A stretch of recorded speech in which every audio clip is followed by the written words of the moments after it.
இயேசுவின் ரத்தத்தின் வல்லமை பார்த்தோம். எவ்வளவு வல்லமை இருக்கு இயேசுவின் ரத்தம். அதுல என்னெல்லாம் இருக்கு. அப்ப அது அந்த ரத்தம் சிந்தப்படும் பொழுது எதெல்லாம் உடம்புல இருந்து போகுது, ஆண்டவர் எவ்வளவுலாம் கஷ்டப்பட்டு மறிச்சிருப்பாரு. அப்ப அந்த ரத்தத்துல தான் ஜீவன் இருக்கு. அப்ப ஜீவன் இருக்கிற ரத்தத்தை நம்ம உச்சரிக்கும் பொழுதோ, அவருடைய வார்த்தையை யெஷுவா அப்படின்னு சொல்லும் பொழுது, இயேசுவின் ரத்தம்னு ஜெயம்னு சொல்லும் பொழுது அது ஃபங்க்ஷன் ஆகுது. அது மேனிஃபெஸ்ட் ஆகுது. ஆண்டவர் இடைப்படுகிறார் நம்மோடு கூட. இதை நம்ம எல்லாம் கத்துக்கிட்டோம். அடுத்து 7 ஷெட்டிங்ஸ் ஆஃப் பிளட் போன வாட்டி நம்ம ப்ரீச் பண்ணோம். அது பாத்தீங்கன்னா, அதுவுமே 7 இடங்களில் ஆண்டவர் ரத்தம் சிந்தி இருக்கிறார். எப்படியெல்லாம் ஆண்டவர் அடிக்கப்பட்டார், அதை குறித்து நம்ம ஃபீல் பண்ணி தியானம் பண்ணோம். இப்ப பாத்தீங்கன்னா, இது எல்லாத்துக்கும் இது எல்லாம் எதுக்காக பண்ணினாரு?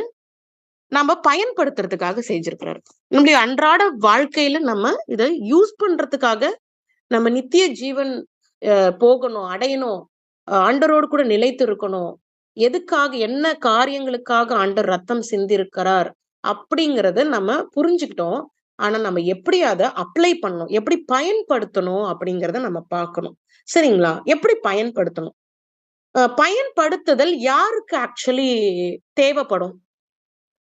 இயேசுவின் ரத்தத்தை யாரால பயன்படுத்த முடியும்? யாரால பயன்படுத்தப்பட முடியும்? ஒரு பாவி, ஒரு வியாதி உடையவர்கள், மன வேதனை உடையவர்கள், கஷ்டப்படுகிற மக்கள். இயேசுவின் ரத்தம் அப்படின்னா ஜஸ்ட் வாய் வார்த்தையில முடியறது கிடையாது. இயேசுவின் ரத்தம்னா அங்க ஒரு பலவீனப்பட்ட பாத்திரம் அதை பயன்படுத்தணும். அப்போ ஒரு பலவீனம் முன்னாடி இருக்கணும். அங்க ஒரு வியாதியஸ்தர்களோ அது பயன்படுத்த வாய்ப்பு இருக்குல்ல, பயன்படுத்துவார்கள். அப்புறம் வேற யார்கள் பயன்படுத்துவார்கள்? பாவிகள், அசிங்க காரியங்களை, அருவருப்பு காரியங்களை செய்யக்கூடிய பிள்ளைகள், அவங்க பயன்படுத்தணும். நம்ம எல்லாரும் அன்றாட வாழ்க்கைக்கு நம்ம சுத்திகரிப்பு, ஏன்னா நமக்குள்ள இருக்கிற ஜென்ம சுபாவங்கள், genetical characters, genetical blood line, என்னுடைய அப்பா அம்மாவுக்கு இருக்கிறது தான் எனக்கு வரும். ஆனா நம்ம என்ன பண்ணணும்? அதோட வாழாம நம்ம ஏசப்பா போல வாழணும். இதுக்கு ஒரு கிளென்சிங் ப்ராசஸ் தேவைப்படுது. இப்ப நம்மளுடைய சர்மனுடைய தலைப்பு how to apply the blood of Jesus. இயேசுவின் ரத்தத்தை எவ்வாறு பயன்படுத்த வேண்டும், எப்படி பயன்படுத்த வேண்டும். ஹல்லேலூயா. இதுவே நான் பார்ட் 1 பார்ட் 2 நான் சர்மன் கொடுக்கலான் இருக்கேன். இது பாகம் 1 வச்சுக்கோங்க. பாகம் 2 அடுத்த சர்மன்ல நம்ம அதை கவர் பண்ணலாம். சரிங்களா? அப்போ இயேசுவின் ரத்தத்தை பயன்படுத்துவதனுடைய பர்பஸ் என்னன்னா, கிளென்சிங், சுத்திகரிப்பு. நம்மளுடைய சரீரத்துக்கு தேவையானது என்னது? சுத்திகரிப்பு. சரி, சுத்திகரிப்பு தேவை. எப்படியாப்பட்ட காரியத்தை வச்சு சுத்திகரிக்க முடியும்? ஒரு பரிசுத்த ரத்தம் தேவைப்படுகிறது. ஏசப்போடைய ரத்தம் தான் பரிசுத்த ரத்தம். அப்ப நம்மளுடைய உடம்பு சுத்திகரிக்கப்படணும்னா ஏசப்பாவுடைய பரிசுத்த ரத்தம் தேவைப்பட்டாதான் நம்ம உச்சந்தலையில இருந்து பாதம் வரைக்கும் ஒவ்வொரு அணுக்களும் சுத்திகரிக்கப்படும். ஒவ்வொரு அணுக்களும் நம்ம சொல்றோம். டிஎன்ஏல நியூக்ளியஸ் இருக்கு. ஹல்லேலூயா. ஒவ்வொரு செல்ஸ்லயும் நமக்கு நியூக்ளியஸ்னு ஒண்ணு இருக்கு. ஹல்லேலூயா. ஒவ்வொரு செல்ஸ்லயும் நமக்கு சுத்திகரிப்பு தேவைப்படும். அந்த நியூக்ளியஸ் தான் என்ன கேரி ஆகிறது? நம்மளுடைய அப்பாவுடைய முற்பிதாக்களின் ஜென்ம சுபாவங்கள், அப்பியரன்ஸ். கண்ணு தாத்தா போல இருக்கு, மூக்கு தாத்தா போல இருக்கு. இதெல்லாம் எப்படி நமக்கு கிடைக்குது? நம்மளுடைய முற்பிதாக்கள். கலர் இவங்கள மாதிரி கலர் இருக்காங்க. எல்லாமே நம்மளுடைய முற்பிதாக்கள் மாதிரி தான். அப்போ ஒவ்வொரு அணுக்கள்லயும் நமக்கு என்ன இருக்கு? நியூக்ளியஸ்னு ஒண்ணு இருக்கு. ஒரு சுத்திகரிப்பு தேவைப்படுது. இப்போ இந்த ஒவ்வொரு செல்ஸும் எப்படி சுத்திகரிக்கப்படணும்? ஏசப்பாவுடைய ரத்தத்தை வச்சுதான்.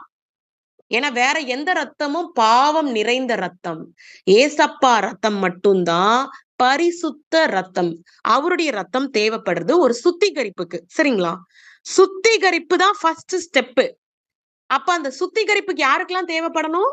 பலவீனம் உள்ள பிள்ளைகள், நோய் நொடி உள்ள பிள்ளைகள், பாவிகள், அநியாயம் அக்கிரமம் செய்யற பிள்ளைகள், இவங்களுக்கு எல்லாருக்கும் தேவைப்படுகிற ஒரு ரத்தமாய் இருக்கிறது. சரிங்களா?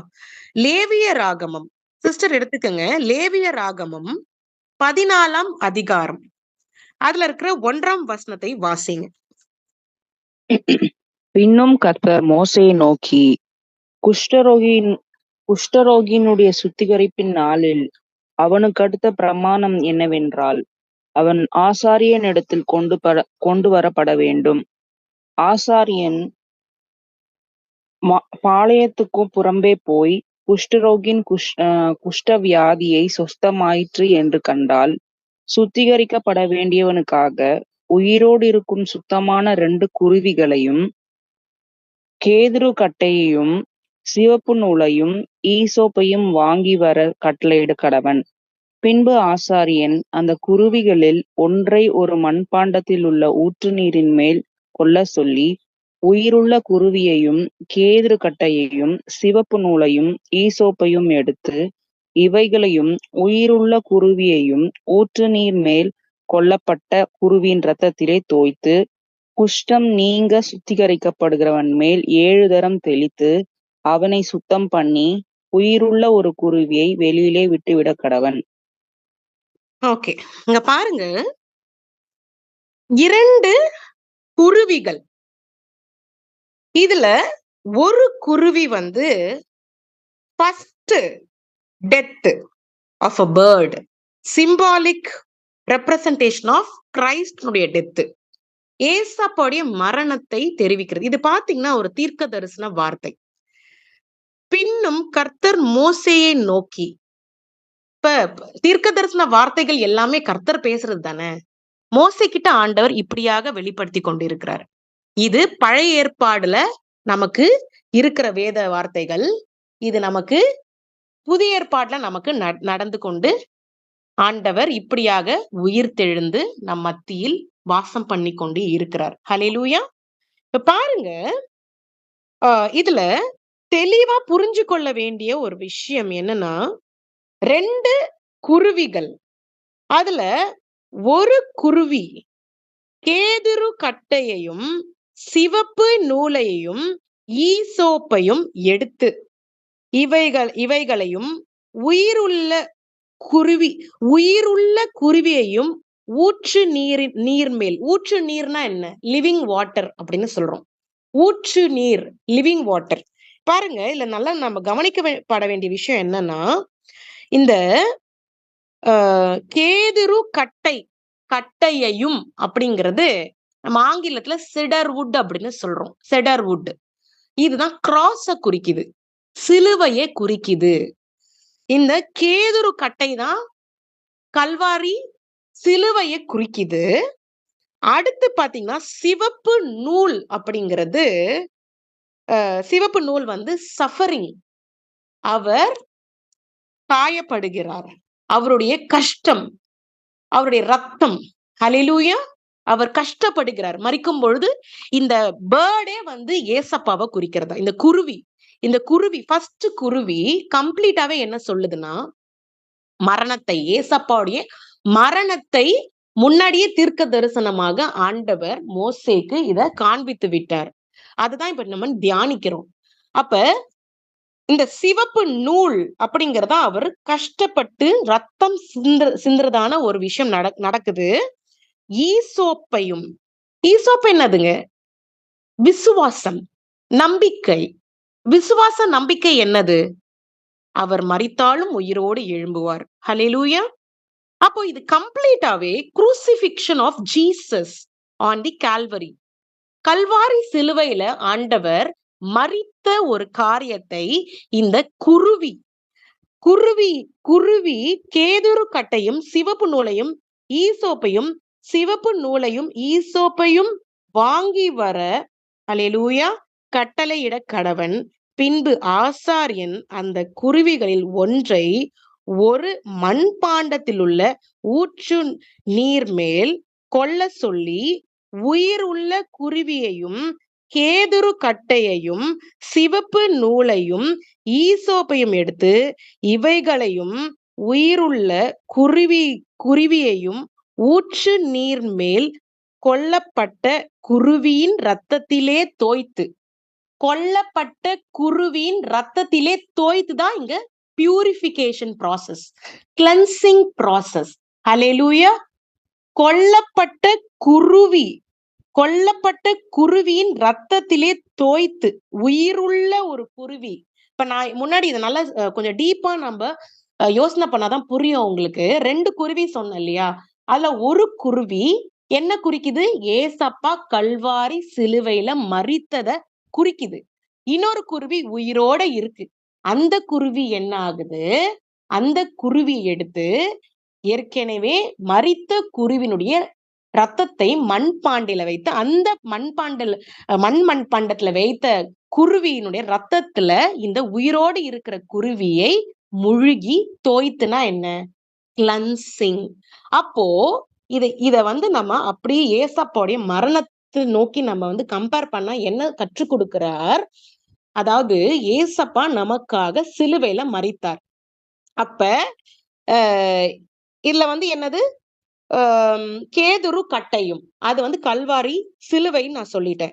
அப்புறம் சிவப்பு நூல், அவர் கஷ்டப்பட்ட அந்த சஃபரிங், வேதனைப்பட்டார், அடிக்கப்பட்டார், நொறுக்கப்பட்டார். இது அனைத்தும் நடந்து கொண்டே இருக்கிறது. ஈசோப்பு நம்பிக்கை, ஃபெய்த். அந்த ஃபெய்த் என்னன்னா அடுத்து உயிரோடு எழும்புவார். இதுதான். இப்ப இததான் இங்க கீழே எக்ஸ்பிளைன் பண்றாங்க, விலாவரியா நம்ம விவரிக்கிறாங்க. ஒரு குருவி மறிச்சிடுச்சு, அது ரத்தத்தை எடுத்து இன்னொரு குருவி டிப் பண்ணி கிளன்ஸ் பண்றாங்க. அப்ப ஒரு குருவி மறிக்கப்படணும் பாவத்துக்காக, ஏசப்பா மறிக்கப்படணும் பாவத்துக்காக. இன்னொரு குருவி கரை உள்ள குருவி. அந்த குருவிதான் நம்ம, புரியுதுங்களா? அந்த குருவிதான் நம்ம போல பாவிகள். இப்ப நம்ம என்ன பண்ணணும்? அதுல மூழ்கி எந்திரிச்சாதான் நமக்கு சுத்திகரிப்பு. இது பாத்தீங்கன்னா ரொம்ப பவர்ஃபுல். இப்ப நான் சொல்ற ஒரு விஷயம் வல்லமை நிறைந்தது. ஒருத்தர் மறிக்கப்படணும், அந்த ரத்தத்துல இன்னொரு பாவி அதுல மூழ்கி எந்திரிக்கும் பொழுதுதான் அவனுக்கு கிளன்சிங் நடக்கும், பரிசுத்தம் ஆக முடியும். உங்களுக்கு புரிஞ்சிருக்கும்னு நினைக்கிறேன். ஹல்லேலூயா. அப்போ death of Christ in open vessel. Open vessel தான் அவருடைய பாடி. ஹல்லேலூயா. நொறுக்கப்படுகிறார், அடிக்கப்படுகிறார், கிழிக்கப்படுகிறார். இந்த சிவப்பு நூல், சஃபரிங், எல்லா வேதனைகளும் பாடுகளையும் அனுபவித்து கொண்டே இருக்கிறார். எதற்காக? அடுத்து உயிரோடு எழும்புவதற்காக. சரிங்களா?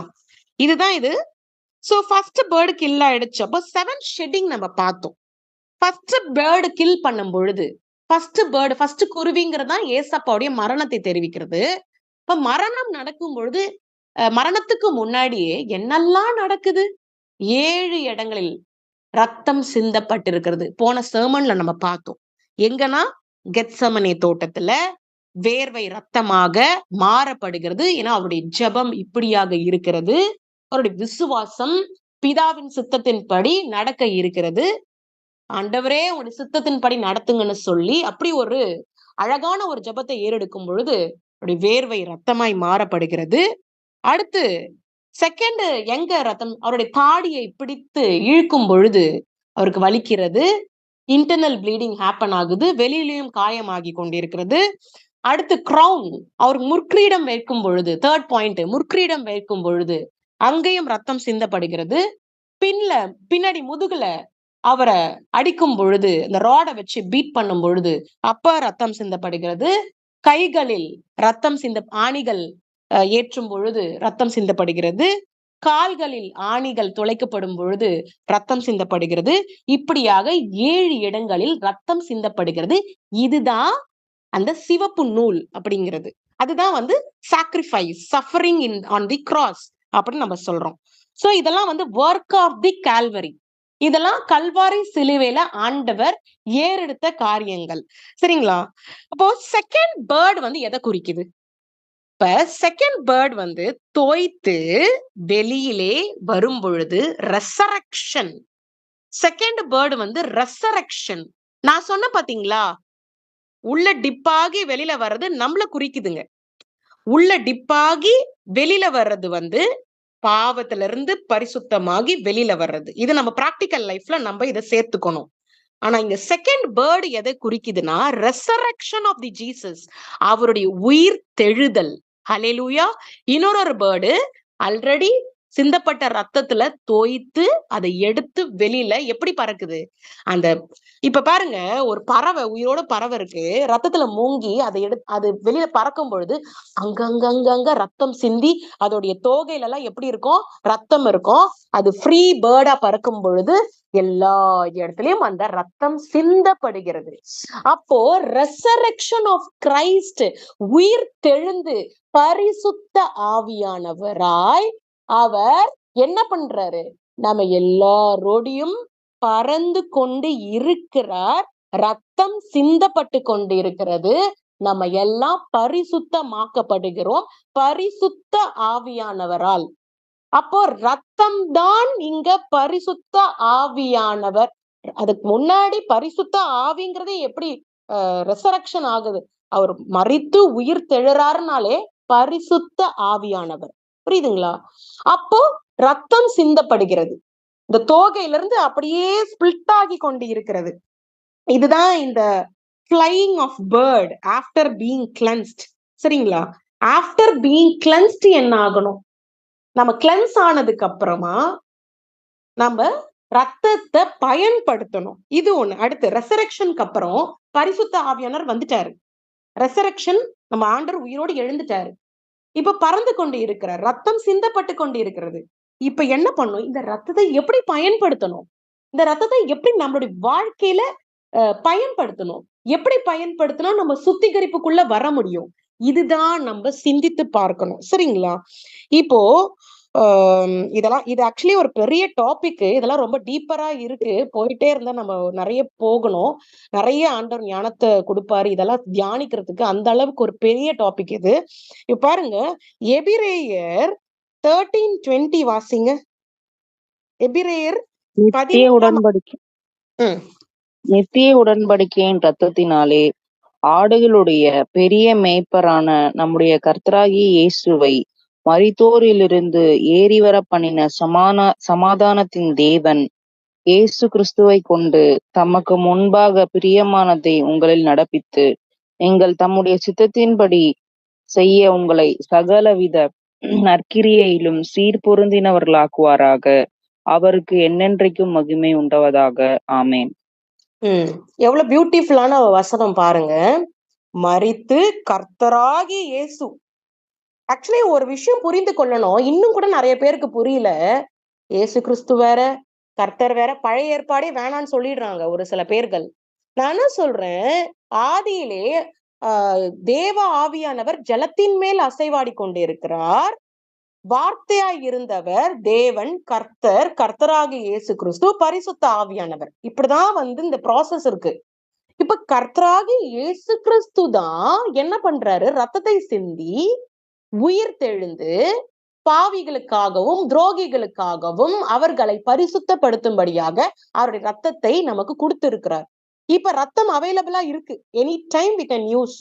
இந்த ரத்தம் நம்மளுடைய கரத்துல தான் இருக்கு. அப்போ அந்த ரத்தத்துக்கு முன்னாடி நான் ஏற்கனவே ஒரு பாயிண்ட் சொன்னேன், ஒரு பலவீனம் இருக்க வேண்டும். இப்ப யாரு பயன்படுத்தலாம், ஒரு பலவீனப்பட்ட பாத்திரம். எனக்குள்ள இந்த சிகரெட் பழக்கம் இருக்கு, எனக்குள்ள இந்த குடிப்பழக்கம் இருக்கு, எனக்குள்ள இந்த இச்சையின் கண்கள் இருக்கு, எனக்குள்ள இந்த கோபத்தின் வெறி இருக்கு, கொலை வெறி இருக்கு. இப்படியாப்பட்ட பாவ சிந்தனைகள், பாவ சூழ்நிலைகள் எனக்கு சுற்றி அமைந்து இருக்கிறது. நான் இதெல்லாம் எப்படி மேற்கொண்டு வர முடியும், தேவனுடைய ரத்தத்தை வைத்து. அப்போ தேவனுடைய ரத்தத்தை வைத்து நான் எப்படி அதை பயன்படுத்த முடியும், எப்படி பயன்படுத்தினா நம்ம ரத்தத்துல இருந்து நம்ம விடுதலை பெற முடியும், ரத்தத்தை வைத்து எப்படி பாவத்துல இருந்து விடுதலை பெற முடியும். சரிங்களா? இப்ப லேவிய ராகமம் 14ஆம் அதிகாரம் 14ஆம் வசனத்தை வாசிங்க.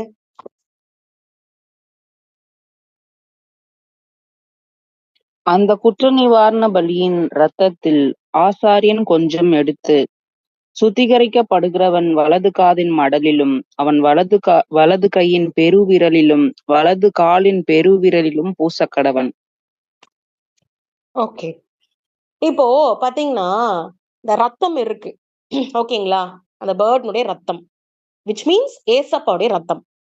இது பாருங்க, இந்த பேர்டை குறிச்சு சொல்றது எல்லாமே பழைய ஏற்பாடுல இருக்கிறது ஏசப்பாவை குறிக்கிறதான வார்த்தை தான். இது நல்லா புரிஞ்சுக்கணும். புதுசா மீனாட்சி சிஸ்டர் இருக்காங்க, ஒலிவியா சிஸ்டர், கவிதா சிஸ்டர், நீங்க புரிஞ்சுக்க வேண்டியது என்னன்னா, புரியலன்னு சொல்லிடக்கூடாது. நான் திருப்பி ஏன் சொல்றேன்னா, இதை நீங்க புரிந்து கொள்ள வேண்டும்.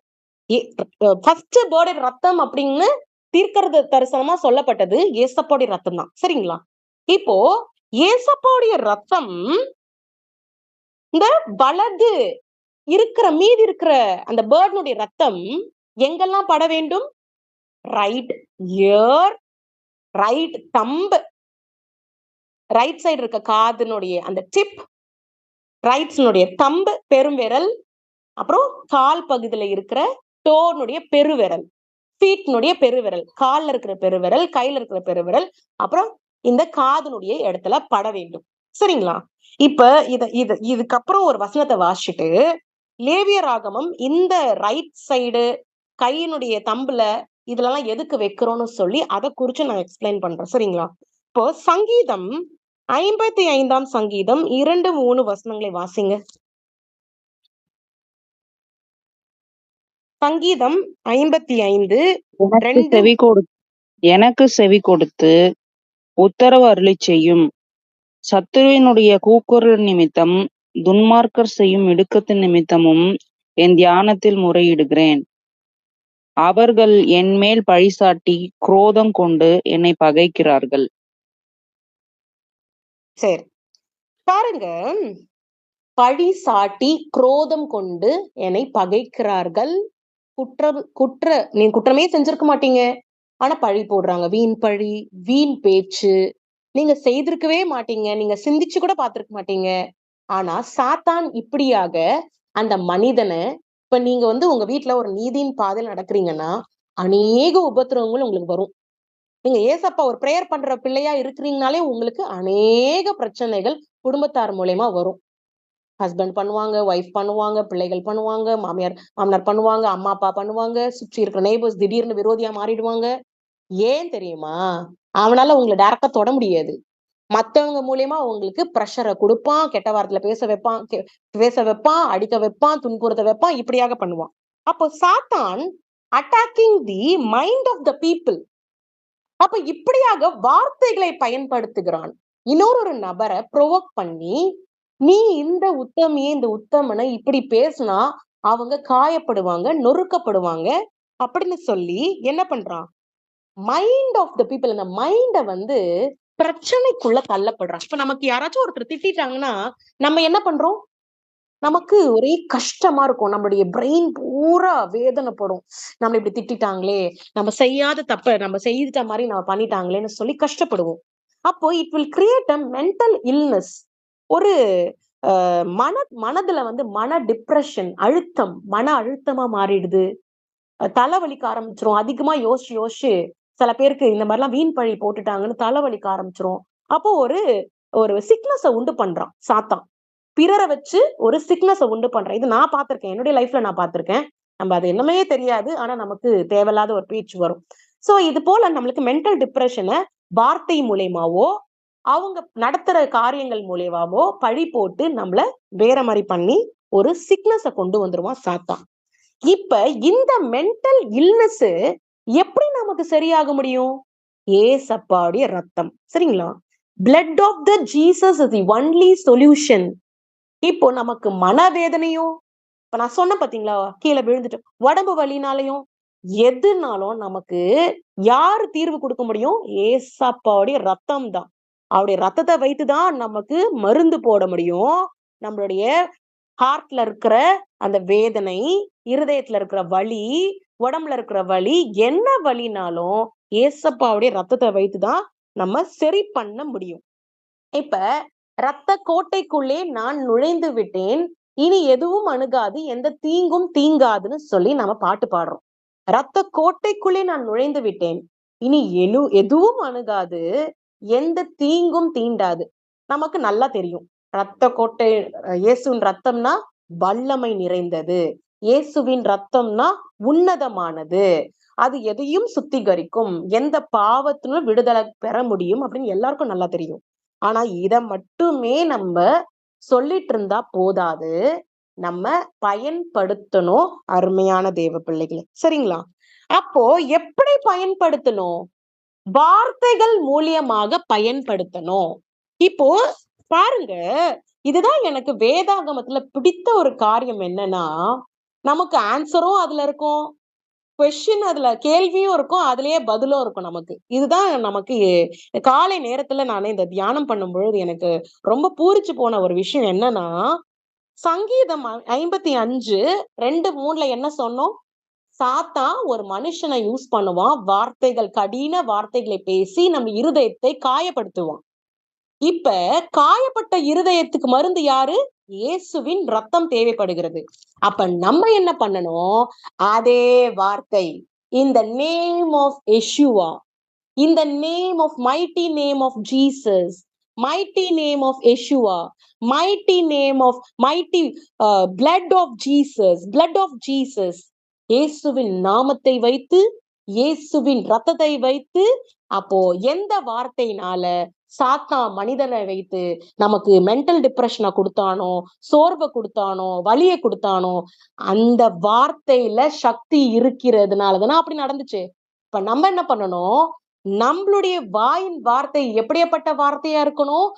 ஏசப்பாவை வைத்து, ஏசப்பாவுடைய நாமத்தை உச்சரித்து, ஏசப்பாவுடைய வல்லமை நிறைந்த ரத்தத்தை உச்சரித்து தான் இது ஒரு பட்டயமா, ஒரு வெப்பனா நம்ம பார்த்து இதை அப்ளை பண்ணும் பொழுதுதான் அந்த இடத்துல கிரியை செய்யும் ஏசப்பாவுடைய ரத்தம். அப்போ மரணமும் ஜீவனும் நம்முடைய வார்த்தையில இருக்குது. நம்முடைய வாயின் வார்த்தையில இருக்குது. நம்ம பேசுகிற ஒவ்வொரு காரியங்களும் ஜட்ஜ்மெண்ட் டேல நம்ம இப்போ ஒரு நபர்கிட்ட பேசுறோம்னா எல்லாமே ரெக்கார்ட் ஆகி கொண்டிருக்கிறது. இப்ப நான் ஒரு ப்ரீச்சிங் பண்றேன்னு சொன்னா வாயை திறந்து என்னுடைய நாவையோ பல்லையோ பயன்படுத்தும் பொழுதுதான் வாயின் வார்த்தை தொனிக்கப்படுகிறது. அப்போ வாயின் வார்த்தை எவ்வளவு வல்லமை நிறைந்ததா இருக்கிறது, எவ்வளவு வல்லமை அதுல இருக்கிறபடினால்தான் உங்களால கேட்க முடிகிறது. அப்ப அந்த வாயில தான் மரணமும் ஜீவனும் இருக்குதுன்னு சொன்னா ஏன் இயேசுவின் ரத்தம் அங்க வேலை பார்க்காது? இயேசுவின் ரத்தம் வேலை பார்க்கும். அப்ப எந்த சாத்தான் உங்களை துன்புறுத்தினானோ, எந்த சாத்தான் இத்தனை வருஷமா உங்களை ஆசீர்வாத கேடு உண்டு பண்ணி உங்களை அழிக்க நினைச்சானோ, அதே சாத்தான நீங்க எப்படி மேற்கொண்டு வர முடியும்? ஏசப்பாவுடைய ரத்தத்தை வைத்துதான் மேற்கொள்ள முடியும். அருமையான தேவ பிள்ளைகளே, இப்ப இந்த ரத்தத்தை நாம எப்படி பயன்படுத்தணும்? Breaking the words of enemy. இந்த name of Jesus I break these words. நான் இயேசுவின் நாமத்தினால இதை நான் உடைக்கிறேன். என் மேல அவங்க போடப்பட்ட பழியை நான் உடைக்கிறேன். என் மேல சுமரப்பட்ட இந்த ஒரு காரியத்தை நான் உடைக்கிறேன் என்று சொல்லி அந்த வார்த்தையை நம்ம உச்சரிக்க வேண்டும். இந்த name of Jesus, I am using the blood of Jesus. இயேசுவின் ரத்தத்தினால நான் இத கடிந்து கொள்றேன். இந்த வார்த்தை என்னுடைய லைஃப்ல ப்ராஸ்பர் ஆகாது. இந்த இந்த இந்த எனக்கு விரோதமா என்னுடைய நெய்பர் இப்படியாக வார்த்தைகளை யூஸ் பண்றாங்க. இந்த வார்த்தைய நான் என்ன பண்ணுவேன்? இன்னில இருந்து ஒரு தீர்மானம் எடுத்துக்குங்க. யாராச்சும் உங்களை திட்டினாங்கன்னா அப்படியே விட்டு வேலையை பார்க்காதீங்க. யாராச்சும் உங்களை திட்டினாங்கன்னா, யாராச்சும் வீண் பழி போட்டாங்கன்னா, இந்த வார்த்தை என்னுடைய வாழ்க்கையில நடைமுறையில வளராது. இத நான் இப்பவே உடைக்கிறேன் இயேசுவின் ரத்தத்தை வைத்து. இப்படிதான் நம்ம இன்னில இருந்து ஒரு விஷயத்தை நம்ம எடுத்துக்கணும். இயேசுவின் ரத்தத்தை வைத்து நான் இந்த நிமிஷமே இந்த வார்த்தையை உடைக்கிறேன். அப்ப என்ன பண்ணணும்? ஏசப்பா, இயேசுவின் நாமத்தினால என் மேல சுமரப்பட்ட பழி, என் மேல போடப்பட்ட காரியம், இப்படியாக என்ன சபிக்கிறாங்க, துன்பப்படுத்துறாங்க, நான் பிரேக் பண்றேன், நான் உடைக்கிறேன் இயேசுவின் நாமத்தினால நீங்க சொல்லும் பொழுது அந்த வார்த்தைக்கு ஒரு வல்லமை இருக்கிறபடினால் அந்த வார்த்தை நம்முடைய வாழ்நாட்கள்ல வராதபடி ஆண்டவர் அவர் ரத்தத்தை வைத்து ப்ரொடெக்ட் பண்ணுவார். இதுதான் சீக்ரெட். புரியுதுங்களா? அப்போ இயேசுவின் ரத்தம் தேவைப்படுகிறது. இயேசுவின் ரத்தம் தான் என்ன பண்ணும்? மென்டல் டிப்ரெஷனை சரி பண்ணும், நோய் நொடியை சரி பண்ணும், பாவங்களை சரி பண்ணும். எல்லாமே இயேசுவின் ரத்தம் தான் என்ன ஆகுது? பரிசுத்த ஆவியானவரா உயிரோடு எழும்புகிறார். அப்ப இயேசுவின் ரத்தம் இல்லாம இந்த பிரபஞ்சமே வாழ முடியாது. சரிங்களா? ஏன்னா இயேசுவின் ரத்தம் தான் ஏசப்பாவே வாழ வச்சது. இயேசுவின் ரத்தம் தான் அதுல ஜீவன் இருக்குன்னா ஏசப்பாவே உயிரோடு இருந்தாரு. அந்த ரத்தம் வெளியேறினதுக்கு அப்புறம் அவர் மரிக்கிறாரு. அப்ப எவ்வளவு ரகசியம் இருக்கு அந்த ரத்தத்துக்குள்ளன்னு பாத்துக்குங்க. சரிங்களா? இது ரொம்ப எனக்கு சந்தோஷமா இருக்கு. இத பத்தி பிரீச் பண்ணவே எனக்கு ரொம்ப குதூகலமா இருக்கு ஆக்சுவலா. ரொம்ப கொடாகொடி நன்றி ஆண்டவரே, ஸ்தோத்திரம். அடுத்து பாத்தீங்கன்னா, ஏசாயா 54ஆம் அதிகாரம் 17ஆம் வசனத்த வாசிங்க. ஏசாயா 54:17. உனக்கு விரோதமாய் உருவாக்கப்படும் எந்த ஆயுதமும் வாய்க்காதே போம். உனக்கு விரோதமாய் நியாயத்தில் எழும்பும் எந்த நாவையும் நீ குற்றப்படுத்துவாய். இது கர்த்தருடைய ஊழியக்காரரின் சுதந்திரமும் என்னால் உண்டான அவருடைய நீதியுமாய் இருக்கிறது என்று கர்த்தர் சொல்லுகிறார். விரோதமாய் எழும்புகிற எந்த ஆயுதமும் வாய்க்காமல் போகும். எப்பொழுது? நம்ம இயேசுவின் ரத்தத்தை பயன்படுத்தும் பொழுது. சரிங்களா? நீங்க அப்படியே சில பேர் இருப்பாங்க, என்ன பேசினாலும் அமைதியா இருப்பாங்க. எந்த வார்த்தைய வச்சு அவங்க துன்பப்படுத்துனாங்களோ, நீங்க பதிலுக்கு திட்டாம என்ன எனக்கும் இது ஒரு பாடம் தான். எந்த விஷயத்த வச்சு அவமானப்படுத்துனாங்களோ, எந்த செய்வினைகள வைத்து நம்மள அழிக்கணும்னு நெனைக்கிறாங்களோ, என்ன காரியத்த வைத்து நம்ம மறிக்கணும்னு நம்மள ஆவிகள ஏவி விட்டு நம்மள காலி பண்ணணும்னு நெனைக்கிறாங்களோ, அப்ப அவங்களுக்கு அப்படி பண்ண முடியுதுல்ல. நம்ம என்ன பண்ணணும்? இயேசுவின் ரத்தத்தை வைத்து அதை எல்லாவற்றையும் கட்டவிழ்க்கணும் நம்ம. இயேசுவின் ரத்தத்தை வைத்துதான். அப்ப நம்ம இதுக்கு எல்லாத்துக்கும் அடிப்படை தேவை என்னங்க? ஈசோப்பு. ஃபெய்த். நம்ம ஈசோப்பு நமக்கு தேவை. நம்ம ஈசோப்பு இல்லாம நம்ம ஒண்ணுமே பண்ண முடியாது. அப்ப ஈசோப்புனா என்னன்னு திருன்னு முழிக்க கூடாது. யாராச்சும் நமக்கு ஈசோப்புனா என்னன்னு கேட்டா, விசுவாசம். அவ்வளவுதான். ஒரே வார்த்தை விசுவாசம். அப்ப ஏசப்பா மரிக்கும் பொழுது, அந்த கேதுரு, அந்த சீடார் வுட், அதுதான் கிராஸ்ன்னு சொல்றோம். அதான் அந்த கட்டை தான் கால்வரி. அப்புறம் அந்த சிவப்பு நூல் தான் ரத்தம், அவர் பாடுகள். அப்புறம் பாத்தீங்கன்னா என்னது? அடுத்து இந்த ஃபெய்த், ஈசோப்பு, நம்பிக்கை. இத வைத்துதான் நம்ம ஆண்டவருடைய ரத்தம் நம்மளை சரிப்படுத்தும். ஆண்டவருடைய ரத்தத்தை வைத்து நான் செய்வினையில இருந்து வெளில வருவேன். ஆண்டவருடைய ரத்தத்தை வைத்து கட்டுகள்ல இருந்து வெளில வருவேன். ஆண்டவருடைய ரத்தத்தை வைத்து நான் ஜெயம் கொள்ளுவேன். அப்ப நம்மலாம் என்ன செஞ்சுட்டு இருக்கோம்? ஆண்டவருடைய ரத்தத்தை வைத்துதான் ஜெயம் கொள்றோம். யாருக்காவது பிரச்சனை இல்லைன்னு சொல்லிடுவீங்களா? எல்லாருக்கும் சஃபரிங்ஸ் இருக்கு. எல்லாருக்கும் பிரச்சனைகள் இருக்கு. எல்லோரும் கல்வாரி சிலுவையை சுமர்ந்து கொண்டுதான் இருக்கிறோம். எல்லாரும் பாடுகளை அனுபவித்துக் கொண்டுதான் இருக்கிறோம். ஏன் தெரியுமா? உலகத்தின் உபத்திரவங்கள் அநேகம். என்னதான் இந்த உலகத்தை அவன் ஆட்கொண்டுட்டு சாத்தான் இருந்தாலும், உலகத்தை ஆட்கொண்டு அவன் ஜெயம் கொள்ளணும்னு நினைச்சாலும், ஏசப்பா நமக்கு விலைக்கிரயமாக அவர் ரத்தத்தை சிந்தி இருக்கிறபடியினால், அந்த ரத்தத்தை வைத்து நம்ம ஜெயம் கொள்வதற்கு அவர் இலவசமாக அதிக கட்டணத்தோடு நமக்கு கட்டிவிட்டார். இப்ப நம்ம என்ன பண்றோம்? இதை வைத்து சும்மா நிறைய பேர் என்ன பண்ணுவாங்க? வீணா சும்மா இருப்பாங்களே தவிர ஏசப்போட ரத்தத்தை பயன்படுத்த மாட்டாங்க. ஒரு தண்ணியை எடுங்க, உங்களுடைய கையை 4 ஃபிங்கரை போடுங்க. இயேசுவின் ரத்தமாய் மாற வேண்டும் ஆண்டவரே. இந்த ரத்தத்தினாலதான் என்னால ஜெயம் கொள்ள முடியும்னு சொல்லி, அந்த தண்ணியோ எண்ணெயோ வீட்டுல பயன்படுத்தி நீங்க உபயோகப்படுத்தும் பொழுது கண்டிப்பாக அங்க விடுதலை இருக்கு. ஏன்னா நம்ம கையில இருக்கிறது தண்ணி தான். அது ரத்தமாய் மாறும் பொழுது அங்க நிச்சயமாகவே விடுதலை உண்டு. சரிங்களா? இது ஒண்ணு. இப்ப ஓரளவுக்கு ஏதோ நான் புரிய வச்சிருக்கேன்னு நினைக்கிறேன். அடுத்து லேவியர் ஆகமம் 14ஆம் அதிகாரம், அதுல 15ல இருந்து 18 வரைக்கும் வாசிங்கம்மா. லேவியர் ஆகமம் 14, 15ல இருந்து 18 வரைக்கும் வாசிங்க. பின்பு ஆசாரியன் அந்த ஆழாக்கு எண்ணெயிலே கொஞ்சம் தன் இடது கையில் வார்த்து, தன் இடது கையில் உள்ள எண்ணெயில் தன் வலது கையின் விரலை தோய்த்து, தன் விரலினால் 7 தரம் அந்த எண்ணெயில் எடுத்து கர்த்தருடைய சந்நிதியில் தெளித்து, தன் உள்ளங்கையில் இருக்கிற மீதியான எண்ணெயிலே கொஞ்சம் எடுத்து சுத்திகரிக்கப்படுகிறவன் வலது காதின் மடலிலும் அவன் வலது கையின் பெருவிரலிலும் வலது காலின் பெருவிரலிலும் முந்த பூசியிருக்கிற குற்ற நிவாரண பலியினுடைய இரத்தத்தின் மேல் பூசி, தன் உள்ளங்கையில் இருக்கிற மீதியான எண்ணெயை சுத்திகரிக்கப்படுகிறவன் தலையிலே வார்த்து கர்த்தருடைய சந்நிதியில் அவனுக்காக பாவ நிவர்த்தி செய்ய கடவன். ஸ்தோத்திரம். ஹல்லேலூயா.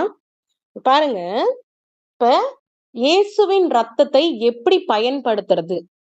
ஒரு சூழ்நிலைகள் மோசமா இருக்கும் பொழுது ஒரு ரத்தத்தை நம்ம பயன்படுத்துறோம். இப்பதான் கொஞ்ச நேரத்துக்கு முன்னாடி என்னன்னு சொன்னேன்.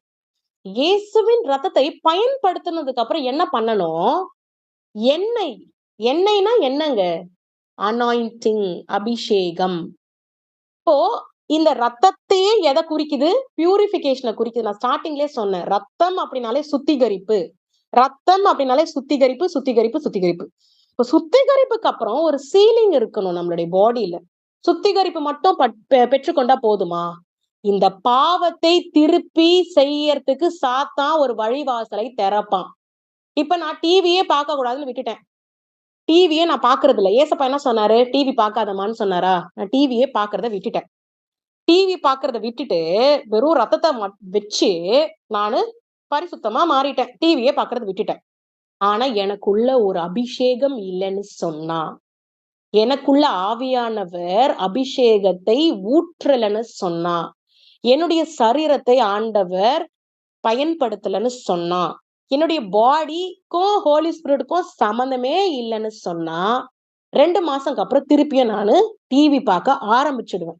சரிங்களா? அப்போ நம்ம ரத்தத்தை பயன்படுத்தி சுத்திகரிப்பு ப்ராசஸ் நடந்துருச்சு. அதுதான் டிவி பார்க்கறத விட்டது. இப்போ எனக்கு ஒரு அனாயிண்டிங் தேவைப்படுது. ஒரு எண்ணெய் தேவைப்படுது. அந்த எண்ணெயை வைத்து தான் நான் என்ன பண்ண முடியும்? திருப்பி டிவி பார்க்காத மாரி ஆண்டவர் என்ன தடுத்து நிறுத்துவார். அப்போ எனக்கு ஒரு அபிஷேகம் தேவைப்படுகிறது. அப்போ இயேசுவின் ரத்தம் பிளட் பிரிங்ஸ் அனாயிண்டிங். இப்ப இதேதான் நம்ம முன்னாடி சொன்னோம். பிளட் சிந்தப்பட்டதுனால் உயிரோடு 3ஆம் நாள் பரிசுத்த ஆவியானவர் உயிர் தெழுந்தார். அப்ப அதேதான் இங்க நீங்க ரிலேட் பண்ணி பாருங்க. Blood brings anointing. அனாயிண்டிங் எப்படி கிடைக்குது? பரிசுத்த ஆவியானவரால். அப்போ பிளட்னாலே பரிசுத்த ஆவியானவர் தான். அதுக்கு முன்னாடி சிந்தப்பட்டது உயிர் தெழுந்தது. பரிசுத்த ஆவியானவர் அபிஷேகம் நமக்கு தேவை. அப்போ அப்ளை பண்ணதுக்கு அப்புறம், பிளட்ட பயன்படுத்தினதுக்கு அப்புறம், சுத்திகரிப்பு நடந்ததுக்கு அப்புறம், நமக்கு ஒரு அபிஷேகம் தேவை. இது டீப்பா நீங்க புரிஞ்சுக்கணும். நெறைய பேர் எதுக்கு அபிஷேகம்? எதுக்கு அபிஷேகம்? அபிஷேகம் பண்ணப்பட்டா எல்லாம் சரியாயிடுமா? எனக்கு இருக்கிற பணம் பிரச்சனை சரியாயிடுமா? எனக்கு இருக்கிற கடன் சரியாயிடுமா? ஆனா அந்த கடன வாங்குறதுக்கு முன்னாடி நம்ம ஆண்டவர்ட்ட பர்மிஷன் கேட்டிருக்கோமா? சின்ன வீடா கட்டுப்பான்னு சொன்னா நம்ம என்ன பண்ணுவோம்? பெரிய வீடா கட்டிருவோம். ஆண்டவர் "அப்பா இருக்கிறத வச்சு நீ செய்ப்பான்னு" நமக்கு ஒரு வழிவாசல தொறப்பாரு. நீங்க அளவுக்கு மீறி கடன் வாங்கி ஒரு வீட கட்டிட்டீங்கன்னா, அப்பயும் நம்ம என்ன பண்ணுவோம்? நிப்போம் ஒத்த கால்ல. எனக்கு ஏசப்பா சரி பண்ணாதான் நான் சர்ச்சுக்கு போவேன். ஏசப்பா சரி பண்ணாதான் நான் இதெல்லாம் பண்ணுவேன். அப்படின்னு நம்ம ஒரு டிமாண்ட் வைப்போம். பாத்தீங்கன்னா, நம்ம ஏசப்பாக்கு சரண்டர் ஆக மாட்டோம். நம்ம வணங்கா கழுத்து உள்ளவர்கள் மாதிரி ஏசப்பாவ கேள்வி கேட்டுட்டு இருப்போம். அப்ப ஏசப்பா திருப்பி கேள்வி கேட்டாருன்னா, யார கேட்டுப்பா இவ்ளோ கடன் வாங்குன? கேட்கலாமா? கேட்கலாம். சரிங்களா? அப்ப நமக்கு ஆண்டவருடைய சித்தத்தின்படி ஆண்டவருடைய சித்தத்தின்படி தான் நாம வளைந்து போகணுமே தவிர, நம்மளுடைய சித்தத்தின்படி ஆண்டவர் இழுத்துக்க கூடாது. அப்ப பிளட் தான் அனாயிண்டிங்க குடுக்குதுன்னு சொன்னா, நம்ம இந்த மாரி கேள்வி கேட்டுட்டு இருக்க கூடாது. எதுக்கு எனக்கு பரிசுத்த ஆவியானவர் அபிஷேகம்? நான் தான் ஏற்கனவே ஏசப்பாவ இருதயத்துல நெனைக்கிறது வேறங்க. பரிசுத்த அபிஷேகம் வேற. சரிங்களா? இருதயத்துல நெனைக்கிறது தான் விசுவாசத்தை உண்டு பண்றது. விசுவாசத்தோடு மரிக்க கூடாது. விசுவாசம், அடுத்து பரிசுத்தம், அடுத்து அபிஷேகம். இதுதான் அடுத்து பாவத்துக்குள்ள போக விடாதபடி தடுக்கும். இப்ப திருப்பியும் நான் டிவி பார்க்க ஆரம்பிச்சேன்னா, திருப்பியும் நான் ஏசப்பாவ சிலுவையில அறையிறேன்னு அர்த்தம். அப்போ ஒரு பாவத்துல இருந்து விடுபட்டு வெளியில வரேன்னு சொன்னா, திருப்பியும் அந்த பாவ சிந்தனைக்கு போகாதபடி யார் தடுத்து நிறுத்துவார்? தேவ ஆவியானவர். பரிசுத்த ஆவியானவர் தான் விடுவிக்க முடியும். அருமையான தேவ பிள்ளைகளே. எனக்கு தெரிஞ்சு உங்களுக்கு புரிய வச்சிருக்கேன்னு நெனைக்கிறேன். ஐ அம் ஹேப்பி. அடுத்து பாத்தீங்கன்னா, இதுல நமக்கு என்ன இருக்கு? அந்த ரத்தம் குருவியினுடைய ரத்தம். ஃபர்ஸ்ட் குருவியினுடைய ரத்தம். நம்ம சொன்னோம் இல்லையா? அதுல தானே செகண்ட் குருவிய டிப் பண்ணி பறந்து போகுது. அப்ப மீதி இருக்கிற ரத்தம் தேவ சந்நிதியில் தெளிக்கப்படுகிறது. ஏன்னா அந்த ரத்தம் ஏசப்போட ரத்தம், அது வேஸ்ட் பண்ணக்கூடாதுல்ல. தேவ சந்நிதியில் தெளிக்கப்படுகிறது. அப்போ என்ன பண்றாங்க? லெஃப்ட் கையில அந்த ரத்தத்தை ஊற்றி, ரைட் ஃபிங்கர், அதாவது ஃபிங்கர்ல தொட்டு என்ன பண்றாங்க, ரைட் காது மடல்னா அந்த tip of the ear, tip of the இயர்ல தொடுறாங்க. அப்புறம் டிப் ஆஃப் தி ஹேண்ட்ல தொடுறாங்க. ஹேண்ட் நம்ம கையில நமக்கு தேவை. அப்புறம் நம்ம கால், தம் ஃபிங்கர், இது எல்லாத்தையுமே அந்த இப்ப சிஸ்டர் வாசிச்சதுல இருக்கு. 16, 17, 18ல இருக்கு. Tip tip of the right ear, வலது காதனுடைய அந்த மடல், அப்புறம் தம்பு ஃபிங்கர் பெருவிரல், ரைட்டு லெக்னுடைய பெருவிரல், வலது காலினுடைய பெருவிரல், இது எல்லாவற்றிலும் அப்ளை பண்றாங்க. அத வச்சு விடுறாங்க, ரத்தத்தை வச்சு விடுறாங்க. வச்சு விட்டதுக்கு அப்புறமா மீதி இருக்கிற ரத்தத்தை தலையிலயும் கொட்டுறாங்க. சரிங்களா? தலையிலயும் கொட்டுறாங்க. இப்ப குஷ்டரோகிக்கு இதை செய்யறாங்க. குஷ்டரோகிக்கு தான் இதை செய்யறாங்க. இப்ப இதெல்லாம் பண்றாங்க. குஷ்டரோகினா என்ன? நோய்வாய்ப்பட்ட பிள்ளைகள். இந்த வசனத்தை நீங்க ஒரு சைடு மட்டும் பார்க்க கூடாது. குஷ்டரோகிகள்னா பாவிகளும் சேர்ந்ததுதான் குஷ்டரோகிகள். எனக்கும் பொருந்தும், உங்களுக்கும் பொருந்தும். அப்ப காது, கை, கால், இது எல்லாவற்றிலும் அப்ளை பண்ணிட்டாங்க. சரிங்களா? இதுதான் அப்ளை பண்ணி, இதுதான் நம்ம பெந்தகோஸ்தே அப்படின்னு சொல்றோம். இதெல்லாம் அந்த ரத்தத்தை எங்கெல்லாம் சிந்தி நம்ம அதை அனுபவிக்கிற அந்த ஒரு அனாயிண்டிங் தான், அந்த அபிஷேகத்தை தான் நம்ம பென்டிகாஸ்ட் அப்படின்னு சொல்றோம். சரிங்களா? இப்போ இன்னொன்னு சொல்றேன் பாருங்க. இப்ப இதுக்கும் நம்மளுடைய பிராக்டிக்கல் லைஃபுக்கு ஒரு சம்பந்தம் இருக்கு. அது என்னன்னா, ரைட் இயர்னா என்னது? ரைட் இயர்னா கேட்கிற காரியங்கள். எதுக்கு காதுல வைக்க சொல்றாங்க ரத்தத்தை? கேட்கிற காரியங்கள். நம்ம வேற கெட்ட காரியங்கள், அருவருப்பு தக்க காரியங்களை நம்மளுடைய காதுல போடுவாங்க ஜனங்க. சரிங்களா? அப்ப அங்க ஏசாப்பாடைய ரத்தத்தை அப்ளை பண்ணி நம்ம பிரேக் பண்ணணும். இந்த விஷயத்தை என் காதுல போட்டிருக்காங்க, இதை நான் மேற்கொள்ள கூடாது ஆண்டவரே. ரத்தத்தை வைத்து என்ன சுத்திகரிங்க. அப்ப ரைட்டு காதுல தொட்டிருக்கிறதுக்கான பர்பஸ், மீனிங் புரியுதா? அதுக்கப்புறம் தம்பு ஃபிங்கருக்கு என்ன குறிக்குது? செய்கிற காரியங்கள், கிரியைகள். உங்களை கரத்தை வைத்துதான் ஒரு கெட்ட காரியத்தையோ நல்ல காரியத்தையோ செய்ய முடியும். அப்ப ரைட்டு தம்புல எதுக்கு வைக்கிறாங்க? ரைட்டு பெருவிரல்ல எதுக்கு வைக்கிறாங்க? நம்ம தப்பு காரியங்களை செய்யக்கூடாது அப்படிங்கிறதுக்காக. அப்புறம் ரைட்டு லெக்ல வைக்கிறாங்க. எதுக்கு? கெட்ட பாதையில் நடக்க கூடாது அப்படிங்கிறதுக்காக.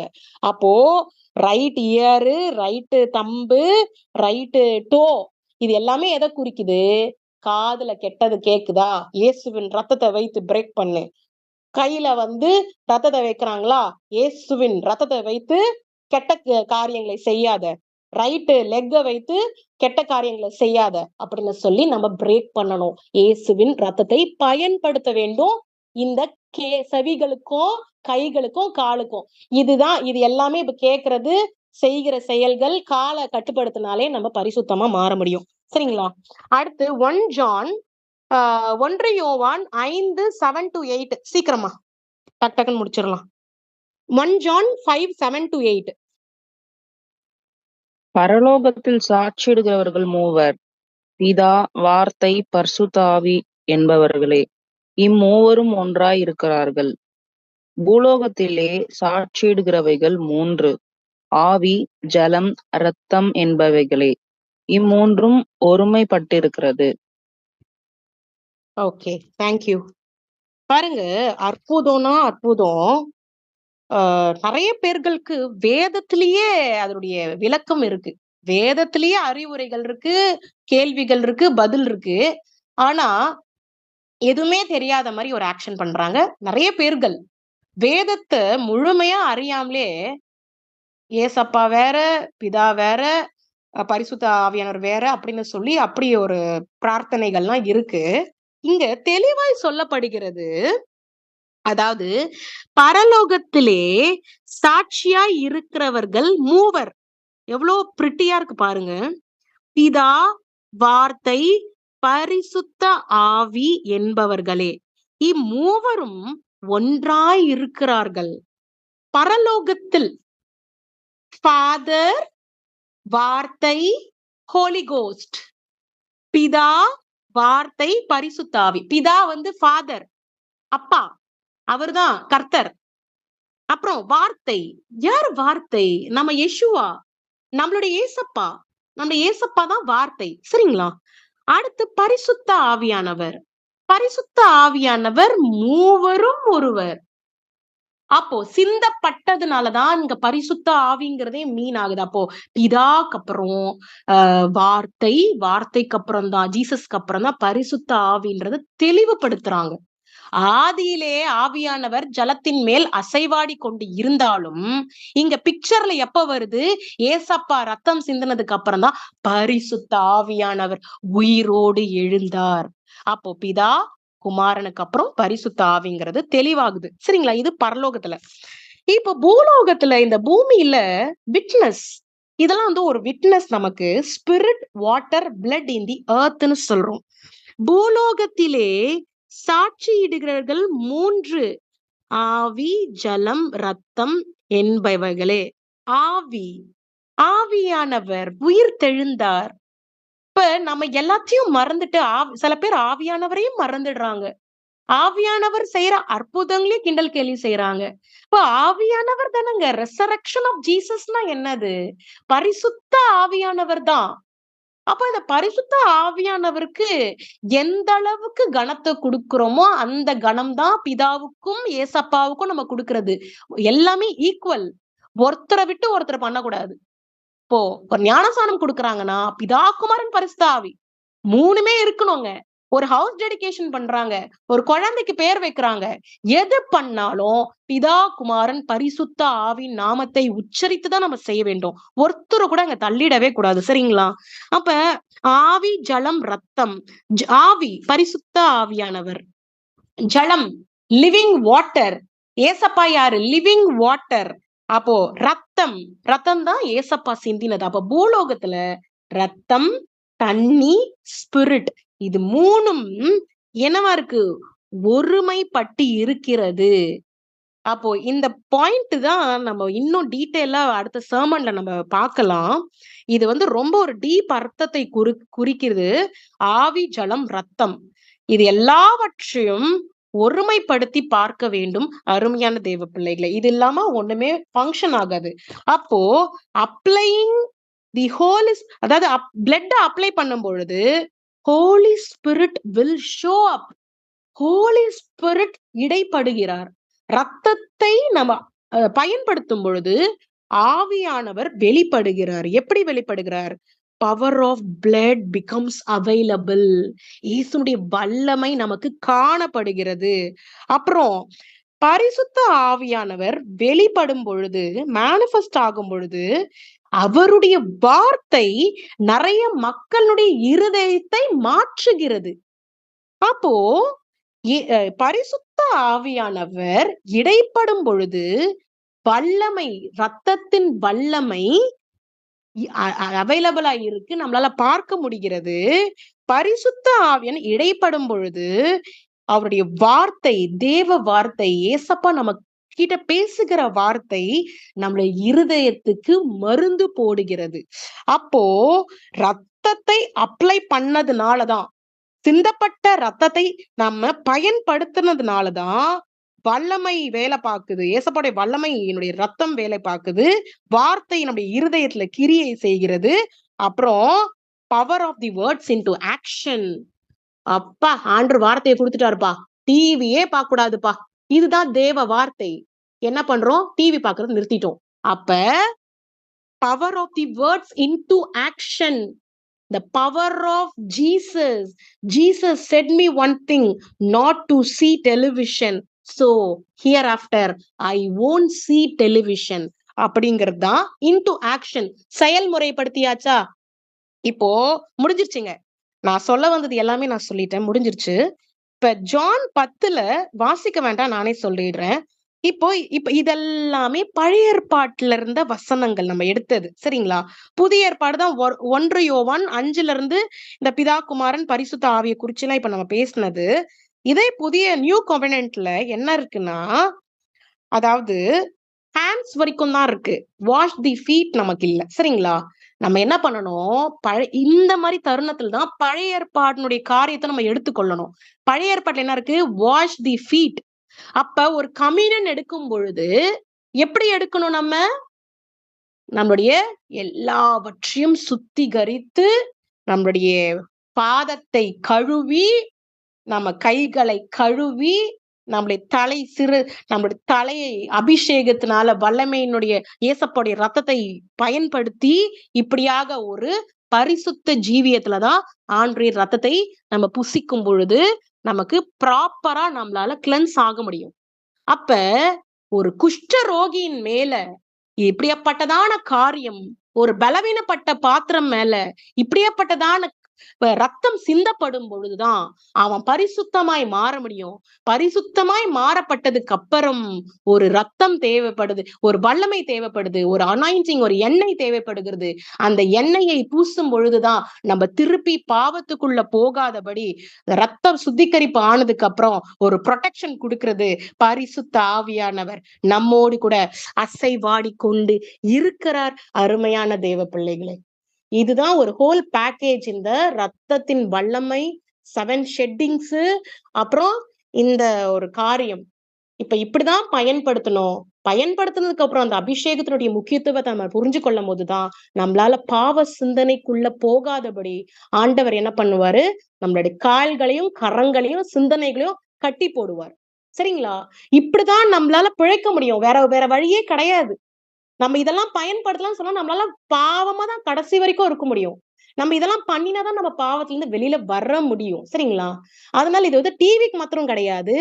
எந்த ஒரு அடிமைத்தனமும் கர்த்தர் ஒருவரை தவிர எந்த ஒரு அடிமைத்தனமும் விக்கிரக ஆராதனைக்கு சமம். நீங்க நினைக்கலாம், ஓஹோ, டெய்லி நான் இதைதானப்பா செய்யறேன். டெய்லி ஒரு மனுஷன் பிரியாணி சாப்பிட்டுட்டு இருக்கான். ஆனா ஏசப்பா விட்டுடுறான். பிரியாணிக்கு கொடுக்குற இன்ட்ரெஸ்ட ஏசப்பாக்கு கொடுக்காம நீங்க நினைக்கலாம், நம்ம பிரியாணி தானே சாப்பிடுறோம், நம்ம என்ன சரக்கு அடிக்கிறோம் அப்படின்னு நினைக்கலாம். ஆனா பிரியாணியை முதன்படுத்தும் பொழுது அது விக்கிரக ஆராதனைக்கு சமமாய் முடிகிறது. அல்லேலூயா. அப்ப நம்ம போதையா இருக்கிறதும் சரி, நம்ம அடிக்ஷனா இருக்கிறதும் சரி, எல்லாத்துக்குமே நம்ம யார வைக்கணும்? கர்த்தராகி இயேசு கிறிஸ்துவின் மேல் போதையா இருங்கள். அப்ப இந்த மத்த கெட்ட பழங்கள்லாம் நம்மளை விட்டு தூர போயிடும். அப்ப போதை அப்படின்னாலே ஏசப்பா மேல நம்ம அடிக்ஷனா இருக்கணும். அருமையான தேவ பிள்ளைகளே, இதுதான் நம்மளுடைய வாழ்க்கையை சரி பண்ணும். எனக்கும் அப்படிதான் நான் சரி பண்ணிக்கிட்டு வரேன். இன்னும் சரிப்படுத்துவார். நம்ம சிந்திக்கும் பொழுது, ஒப்பு கொடுக்கும் பொழுதுதான், இப்ப இது எல்லாத்துக்கும் முதன்மையா நம்ம என்ன செய்யணும்? நம்ம சரீரத்தை ஒப்பு கொடுக்கும் பொழுதுதான் ஆண்டவர் கிரியை செய்வார். ஏசப்பா ஒரு விஷயத்த சொல்லியிருக்காரு, தூக்கி வாரி போடுது எனக்கு. என்ன சொல்றாரு? ஒவ்வொருத்தருக்கும் ஜெபம் பண்ணி முடிச்சதுக்கு அப்புறம், ஆண்டவர் அவங்களுக்கு வார்த்தையை கொடுத்து முடிச்சதுக்கு அப்புறம், உன்னுடைய உடம்பு எனக்கு ரொம்ப கம்ஃபர்டபுளா அப்படிங்கிறாரு. நான் எம்மாத்திரங்க, நான் சாதாரண ஒரு ஃபீமேல், அவ்வளவுதான். உன் உடம்பு எனக்கு ரொம்ப கம்ஃபர்டபுளா இருக்கு ப்ரொஃபஸி சொல்றதுக்கு, நல்ல காரியங்களை, ஒரு பிசாசை துரத்துறதுக்கோ, வாட் எவர். அவரு சொல்றாரு, அவரு பரிசுத்த தேவன். எனக்கு நடுக்கமா இருக்கு அந்த வார்த்தையை கேட்கும் பொழுது. உன்னுடைய சரீரம் எனக்கு கம்ஃபர்டபுளா இருக்கு. அப்பா தேன் பாயுதுங்க அதை கேட்கும் பொழுது. அப்போ நான் எம்மாத்திரம், அப்பா என் உடம்பு அவ்வளவு கம்ஃபர்டபுளா இருக்கா ஏசப்பாவுக்கு? அப்பனா என்ன நடக்கும்? எப்படி நம்ம காத்து கொள்ளணும்? ஏசப்பாவுக்கு கம்ஃபர்டபுளா இருக்குன்னா நாம பரிசுத்தத்தை நோக்கி போக வேண்டும். அருமையான தேவ பிள்ளைகளே, இங்க எக்ஸ்டர்னல் அப்பியரன்ஸ், பிசிக்கல் ரேமே கிடையாது. நீங்க நல்லா ஒரு டார்க்கான ஒரு கலர் ட்ரெஸ் போட்டு பகட்டா ட்ரெஸ் பண்றது இங்க வெளியிலே வராது. என்ன வெளியில வருது? உங்களுடைய பரிசுத்த அலங்காரத்துடனே கர்த்தரை சேவியுங்கள்னா உங்களே ஸ்பிரிச்சுவாலிட்டி தான் குறிக்குது. புரியுதுங்களா? அப்போ நீங்க கிழிஞ்சு போன துணி போட்டாலும், நீங்க பகட்டான துணியை போட்டாலும் ஆண்டவருக்கு அது லீஸ்ட் பாதர்டு. பரிசுத்த அலங்காரத்துடனே கர்த்தரை தொழுது கொள்ளுங்கள்னா உங்களுடைய இருதயம், ஆவி, ஆத்மா, சரீரம், உங்களுடைய பரிசுத்த ஜீவியத்தை குறித்து தான் ஆண்டவர் உங்களுடைய ஸ்பிரிச்சுவல் ரேங்கிங்க பரலோகத்துல இன்க்ரீஸ் பண்ணுவாரு. உங்களுக்கு அத்தாரிட்டி கொடுப்பாரு. இல்லப்பா நான் செய்த பாவத்தை செஞ்சுக்கிட்டே இருப்பேன்னா நம்ம உருப்படாம தான் இருக்கணும். சரிங்களா? சரிங்க. ரொம்ப தேங்க்யூ இத கேட்டதுக்கு. கர்த்தருக்கு கொடாக்கொடி நன்றி. கர்த்தர் நம்மளை ஆசீர்வதிப்பார். இந்த சர்மன் எல்லாருக்கும் பயனுள்ளதா இருக்கும்னு நான் நினைக்கிறேன். ஆண்டவருக்கு கொடாக்கொடி நன்றி. Okay, thank you.